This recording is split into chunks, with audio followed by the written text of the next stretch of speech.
Luca, titolare di una ditta individuale, usa la funzionalità promemoria per visualizzare e autorizzare le operazioni di pagamento richieste da altri utenti. Dalla tua area aziendale clicca su Promemoria in alto a sinistra. All'interno della sezione Promemoria avrai un elenco di tutte le operazioni salvate da te o da altri utenti che devono essere autorizzate, completate o rifiutate.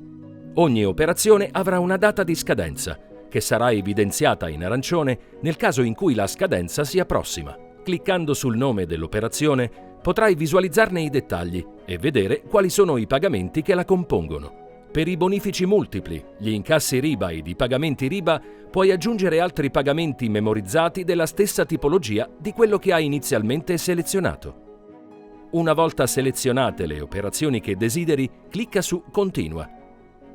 Ci sei quasi. In base alle tue modalità di firma, autorizza l'operazione tramite la notifica ricevuta sul tuo smartphone o inserisci il codice ricevuto via SMS. Hai completato l'operazione con successo. Ora sai tutto quello che ti serve sulla gestione dei promemoria.